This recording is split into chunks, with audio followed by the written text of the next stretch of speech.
Have you ever put frosting on poop? That's the thing. A lot of people are doing that in their lives by saying affirmations without them being true.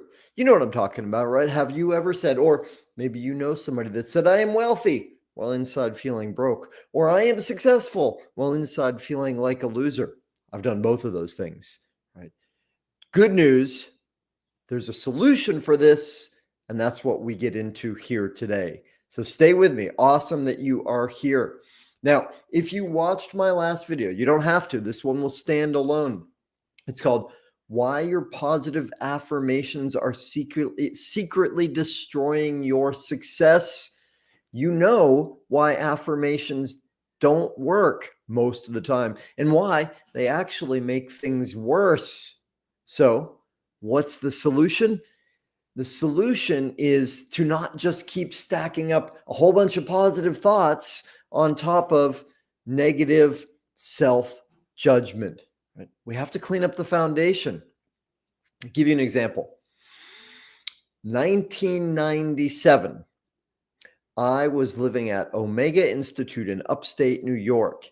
Now, it had been 2 years since my divine whack upside the head, so I was already obsessed with personal and spiritual development.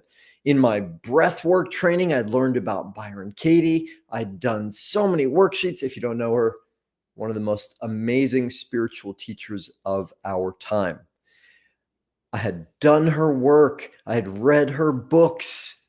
And then 1997, I'm working at Omega Institute, and guess who comes on the faculty? Byron Katie. And I was working on faculty support. I got to meet Katie, have a great contact with her. I was part of the workshop. I got to go up on stage with, can you tell? I had a bit of a, what do you call it? Shakti crush at the time. I got to go on stage with her and have a conversation, do the work. Guess what we did the work on? Me feeling like a fat kid, me feeling like a fat man at that point in my life. Now, at that point in my life, I wasn't fat, but I was a little overweight. Put it that way. I had come a long ways, but I was a little overweight. Now, great conversation with Katie. Made really good sense to me. Probably made a difference in my life. However, I'll tell you in a few minutes about how it didn't work and how in some ways it messed things up. It wasn't long after that that I got into raw food and cleansing. I was already into yoga. And for how long? I don't know. Another decade at least. I did everything I could to punish my body into submitting to the image I thought I had in my head, which if I had that, if I realized it in my body, I believed, then I would be happy, I would be worthy, I would be okay. You can see how this is a bit of a problem. So here's how this relates to you. You're not stuck in your life because you're not trying hard enough. Nobody is. Okay, a few people are really lazy. But even the reason they're lazy isn't, well, we'll skip that. You know what I'm talking about. Okay, the reason people aren't succeeded, the reason you're not succeeding to the level that you want to be is because it's not the head that rules. It's not the hard effort that makes the progress, right? Yes, we need work. Yes, we need effort. And our subconscious, what's underneath the surface, is steering the ship, steering the iceberg. It's ruling our lives. So it's a lot like, right, when I first got into raw food and cleansing, I learned about enemas. I learned about, what do you call that other one? Colon hydrotherapy. I learned about, yes, it's celebratory. I learned about fasting, colon cleansing, all that really useful. And here's the thing for all of us, if we are affirming, I am wealthy, I am successful, I am buff, and yet underneath negative self-judgment, it doesn't work, right? So, what is the solution? Well, it's not putting frosting on poop, it's cleaning up the poop. And that, in the language I use, is compassionate self-forgiveness. Now, if you were with me from the previous video, and if not, I encourage you to go back and watch it. You don't have to, though. You could start from here. How do we clean up the poop? How do we get into compassionate self-forgiveness? Well, let's step up one bit further back from that, put it into context.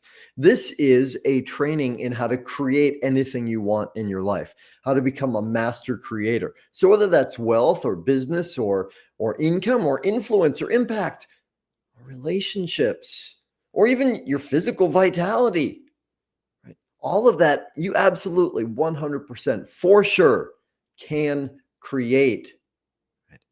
So, how do we do that? I've spoken about the river of causality. How we get results goes all the way back to the source, which is what I refer to as the ultimate technology. Being, who we be, who you are being determines what you think, what you feel, what you say, what you do, and the results you get. And so our highest leverage, the reason it's the ultimate technology is if we affect who we're being, if we create who we're being, then we become master creators. Now, key one, define, create. It's what I call your supreme self. Create a manifesto. We'll get to that in the next part of this training. Number two is have a process for activating and cultivating it on a daily basis. That'll be in part 4. And none of that matters if we've got a foundation that is quicksand, if it's built on poop.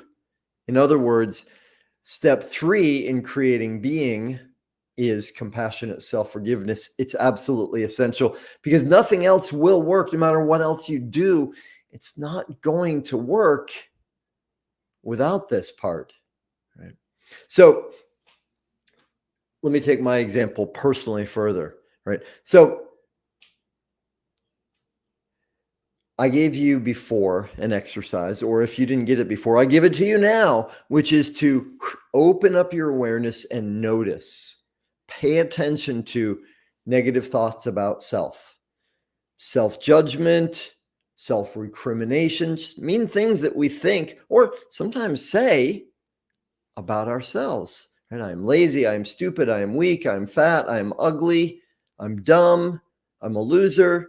Right? I've said all of those before in some way or another, whether I've said them out loud or not, they've run through my head. Right?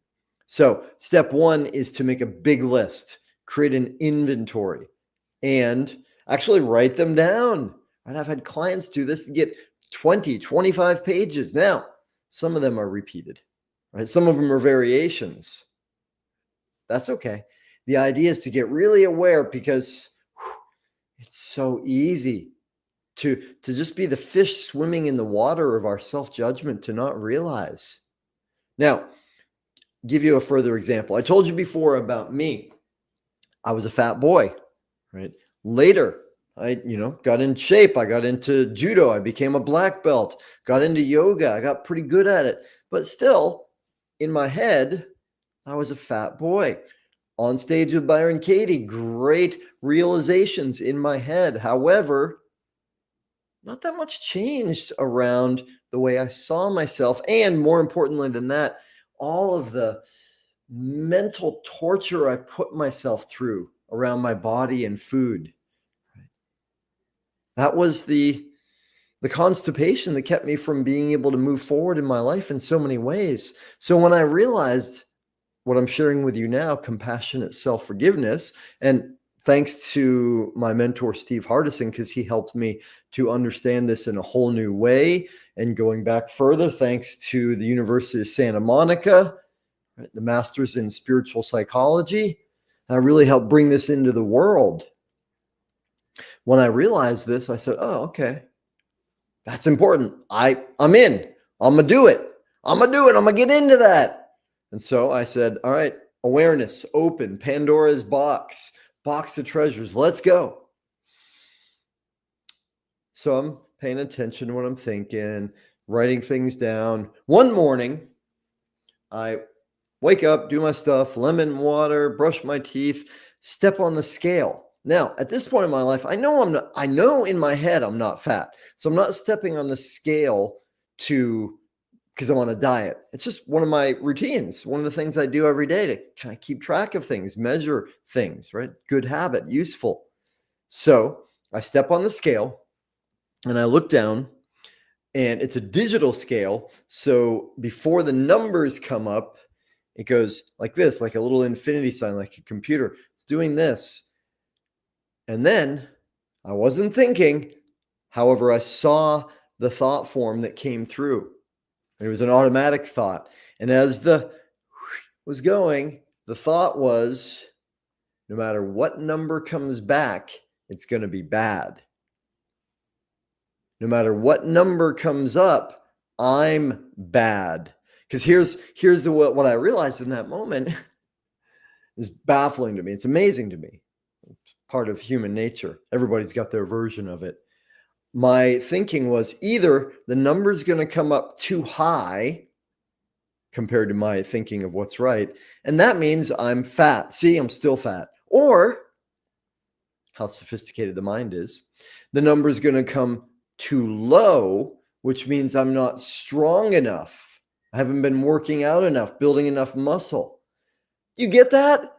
How crazy that is? That's just one variation of it. There is no good number. I was either going to be too fat or too skinny or too weak. So I realized it. Thank goodness. I caught it in that moment. I had the awareness. I saw it. I was like, whoa, okay. Step two. So step one, let's make it super clear. Step one is capture, notice, open up awareness around the self-thoughts, the judgments. Step two is cleaning up the poop. Step two is to do a process around forgiveness. Because here's the thing, it's not enough just to say, oh, I forgive myself. And it's also, by the way, not enough to just do it once. And I was working with a client recently who was, poor guy, in so much self-torture around not caring for his wife. His wife is sick, we'll just say it that way. And he wasn't caring for her enough, and she was suffering. And so as we were speaking, I was like, hey, are you aware about compassionate self-forgiveness? He wasn't a client at that point. Are you aware about forgiveness? And I did that. I was like, okay. Right. It's not a one and done kind of thing. So back to the process. One, inventory. Two, the process. The process is like this. Speak words, use words, I'm going to give you some specific words. You don't have to use these words. They work very well though. Use words, speak in order to feel, speak in order to take. And here's the problem for me with Byron Katie. It's not a problem with her. It was a problem I had with her, is that work only got into my head. It didn't go below the neck. It didn't get into my body or my heart. Thus, I didn't really create the transformation. So here's what we do. We speak the words in order to feel in the heart, in the body. And the words are, I forgive myself for judging myself as. Now, again, you don't have to use those words. I recommend that you do, especially in the beginning though, or something very close. The danger is to make it checklist, step by step, because then we can think we've done it, cross it off our list, yet not have actually got the experience. So again, I'm emphasizing this. It's important. It's the feeling. So I said that day, and I had a few moments that I was able to attend to it right then. I closed the bathroom door, a little bit of privacy. I sat down on the toilet, seat closed, and I spoke, I forgive myself for judging myself as fat. Then I said it again. Why? So I could just experiment to see, to feel. Could I feel it more? Could there be more feeling? Now, some things that will help you to access the feeling, because there's a reason we don't feel, and that's because it doesn't feel good, right? And the things that don't feel good, we tend to avoid, push away, get numb to. So, some things that will help you to feel better. It's ironic phrasing. To better feel, to be able to feel in a more powerful way, to be successful at feeling, which ironically enough, the better we get at being able to feel, the better we feel in life in general. So, some things that will help you to be able to access your feelings in that moment. I love to put my hands on my heart, both of them, right? Which reminds me to breathe. And I breathe in and out of my mouth if I want to create feeling, right? Because how do we stop ourselves from feeling? We stop breathing, hold our breath, breathe shallow. So I even like to rock a little bit. It's easier when I'm sitting rather than standing. And I speak the words slowly. I forgive myself for judging myself as fat. No, remember the point. It's for us. It's to feel. And so I did that. I spoke it a few times. And guess what happened? A whole bunch of emotion happened. Like tears came, sobs, like out of nowhere. Not really out of nowhere, but it seemed like it. They came from somewhere. Where did they come from? They came from the fact that I've been judging myself for decades, not just a little while, decades. I'd been essentially whipping myself, castigating myself, hurting myself. Get that? And I'd gotten so good at it and it become so automatic, didn't even realize I was doing it. So in that moment, forgive myself for judging myself as fat. I felt like, oh, and here's the brilliance of those words. I forgive myself for judging myself as fat. Right? I'm not forgiving myself for being fat. That's not what this is about. I'm forgiving myself for judging myself. And if you are a little, what we call that extra for experts here, if you bend toward language in the way that I do, you'll get that the structure of this, I forgive myself for judging myself. Doesn't really matter what comes after that. For judging myself as fat, for judging myself as weak, for judging myself as lazy. It's the actual judging that matters. There's a great line in a Michael Franti song. Doesn't matter who you love, it matters do you love. Now, we could get into debating about that. The point is a good one, though, right? It's about the action more than the object because it's for us. So, forgive myself for judging. I don't even want to actually give you the example of it by saying it fast because I'll give you the wrong idea. I say those words, I felt. I said the words repeatedly. I felt I had the release and then space. Right? And there's a third step. First, though, let's get this one. One is the big inventory. Two is the process of releasing. I forgive myself for judging myself as, I'm saying this repeatedly on purpose. And if we do it well, and I don't mean well as in good, I mean well as in to the point where we actually feel something, right? We can feel it in our heart and bones, and then it goes. That's the release, right? That is the constipation leaving us, right? That's the gunk that's been held in the body, in the heart, in the mind, in the psyche. It's going. It goes.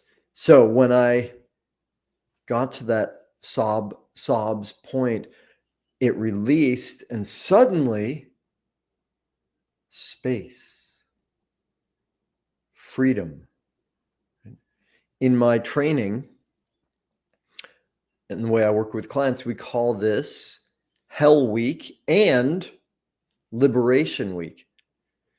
Hell Week, because it's no fun to notice and think about all of these judgments. Liberation Week, because if we do that, and this process I'm teaching you right now, we get free.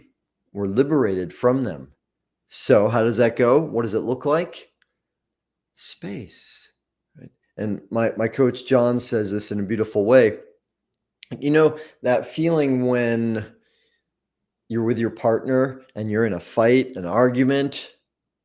Have you ever had that? Let me not assume. Have you ever had that where you're with somebody that you love, especially a romantic, intimate, sexual kind of partner, and you're in an argument, right? And then maybe you've had the experience also where one of you suddenly goes, why are we doing this? Why? Why are we doing this? This feels so bad. Yuck. And maybe one of you then catches that realization and says, hey, I'm sorry. Right? And then maybe the other one goes, yeah, me too. Right? And that's why they say breaking up is, getting back together or after argument time, we'll say, is so sweet because it's like, oh, it's a little pain, and then, release space. That's part of why everybody likes pooping. It feels good to release what we no longer need. That's the liberation. And so in this process, we get that space. And I think of that like a bubble, right? Because it's a moment. And as I said before, doesn't mean we're done. Self-judgment's going to keep going throughout our entire lives, as far as I know, everybody I've ever seen or met so far. And that's okay. Because what we're doing is, one, we're realizing that, so we're getting the freedom, the liberation. And two, we're learning one of the most essential skills that maybe nobody ever taught you. I didn't learn it as a kid. Forgiveness. Right? Yeah, people said, hey, tell your sister you're sorry, but that's not what I'm talking about. By the way, side note, forgiving others, that's useful and important too. Really, though, that's all of this is about self-forgiveness. We go more depth into that another time. For now, though, when we create space, when that pain leaves us, we release the judgment, then it's like this bubble opens up. It's beautiful. And then in that space, right? Space is creativity. In that space, we can create something new, right? In the Hindu, I was going to say trilogy, combining traditions here, pantheon, there's three main gods, right? And one of them, Shiva, known as the destroyer, gets a bad rap, right? Because, hey, he's like, right? And we think of him correctly as pain, trauma, drama, crisis, because often that's what it takes for us to realize, ooh, I got to let go of something. This isn't working. However, on the flip side, Shiva, the destroyer, is also what creates space for new, for possibility. So when we let go of that judgment, opens up this bubble of possibility, and then we can use these words. What is this? By the way, this is a sentence stem. Say this, and then the brain will fill in this. And yeah, the brain will, or it might be the heart will, or it might be spirit, God, creator, universe, or intuition, however you look at it. And we're not bothered where it comes from. That's not our job. Our job is to finish the sentence. So what's the sentence stem? For the truth is, I am. For the truth is, I am. And you know these words, right? I am, the two most powerful words. I am. Because while affirmations often make things worse for us, a declaration is a different thing. When I declare who I am, I become that. Now, let's pause because I can see you. I can hear you. I know what you're thinking. Maybe you are, maybe not. Some of you, though, are definitely thinking, well, what does it matter if you call it an affirmation or a declaration, And when I was studying with Tony Robbins years ago, he talked about how affirmations don't work. And he created something, he didn't create it. He labeled what he does as an incantation, right? Where you bring your physiology into it. And that's cool. That's good. I got some benefit from doing that. Still though, I was incanting on top of poop and it didn't really work. I was still constipated. I was not creating nearly to my capacity until I learned to let go of the poop. So it doesn't matter to me if you call it an affirmation, an incantation, a declaration, or a propagation, or a poopimation, or a porcupine. It's the meaning of the word to you. Here's the difference though. When we say I am as a creation, from the energy of I am creating myself, right, with the language key contained in the word from ancient Aramaic, abracadabra, which means as I speak, I create. Through my speaking, I create. So when we speak, for the truth is, I am, that's power.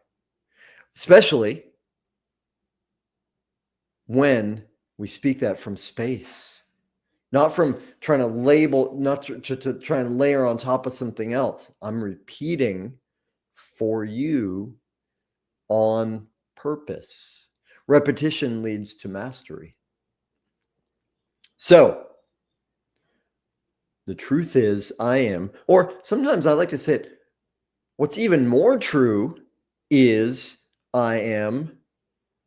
Because, yeah, you know what? Sometimes the self-judgments, I can find truth in that. I behave as a lazy guy sometimes. I get selfish sometimes. Of course.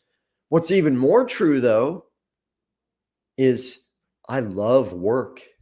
What's even more true is I care deeply about everyone. Right? So what do? We use the sentence stem. For the truth is, what's even more true is I am. Then what do? Wait, pause. You could say the speaking is like a prayer, like asking, like a meditation. I am broadcasting out. And then we wait, we listen for a response, an answer. And if we do, one will come. It might be an intuition, it might be a body sense, it might be a word, it might be a revelation. Give you an example. Going back to what I said that day, forgive myself for judging myself as fat. Space. For the truth is, and here's what's radical, y'all. What came to me in that moment, not language that I usually use. I don't disagree with the meaning. What came to me was, for the truth is, I am perfect as God created me. And at that point in my life, that's not the kind of language I use. So when it came, I was like, whoa, who said that? Where'd that come from? And sometimes it goes that way. Right? I know lots of people who have used this kind of process, and what they heard was like, whoa, where did that come from?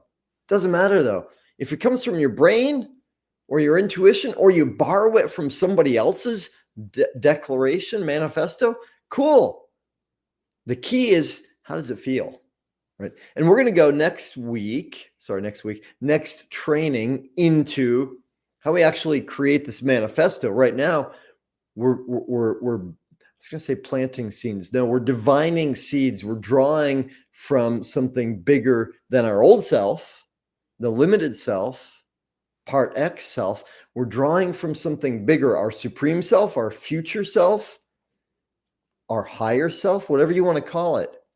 And so in those moments, each one where we go, for the truth is, I am beautiful. For the truth is, I am infinite. Whatever it is, those are seeds. Grab them, take them, treasure them, write them down. Right? So you had an inventory coming in here of all the mean, negative things you say about yourself. Now you're continuing that, by the way. Continue that. It's not over. You may still be in an intensive period. Again, probably this will go on for the rest of our lives. It still happens for me where I catch self-judgment. Everybody I know, this is the case for. So we'll still keep it going. Well, you may be in a threshold period, though. If you've been doing this for 3 days, maybe it'll take another 3 or 2 weeks. Doesn't matter really how long. Typically, if we stay focused for 3 days, a week, 2 weeks, we'll get through the worst of the poop. We'll clean up the worst of it.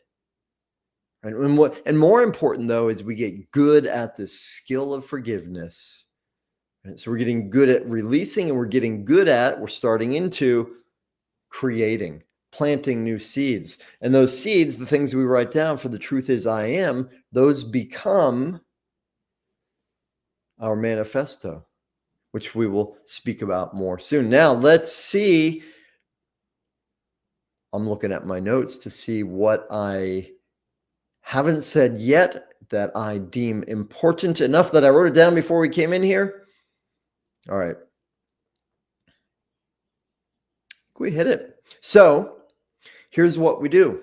Next stage for you is to do this process, right? It's not enough just to know it in the head. It's a process of actually experimenting with it and doing it. And what does it look like for you? I don't know. Maybe for you, it'll be sobs, tears. Maybe not, though. It doesn't matter. Everybody's different. Doesn't matter. What matters is do it your way as deeply as you can. Give yourself the incredible gift. Have the courage to feel. The deeper you feel, allow yourself to feel. It's safe for you to feel. It is. The deeper you feel, the more power this process will have for you. The more poop will be released out, the more space you'll create, the more beautiful will be the seeds of your manifesto, for the truth is. And absolutely, positively, most important, let me say, don't skip this step. Even though in my 3 keys to being that I shared with you before, it's the third one, it's the most important one. It's essential. The other ones just don't work without it. So, all that said, if you are on social media, if you got a question or comment, please put it in there. And I would love to hear from you. Have you done this process? Does it make sense to you? Do you have questions or challenges with it? Let me know. I would love to connect with you on that. And if you are in this training with me, I'll be back with you in 5 days. Thank you so much for being here, for being part of the solution, for being committed to a vibrant, thriving life. I love you.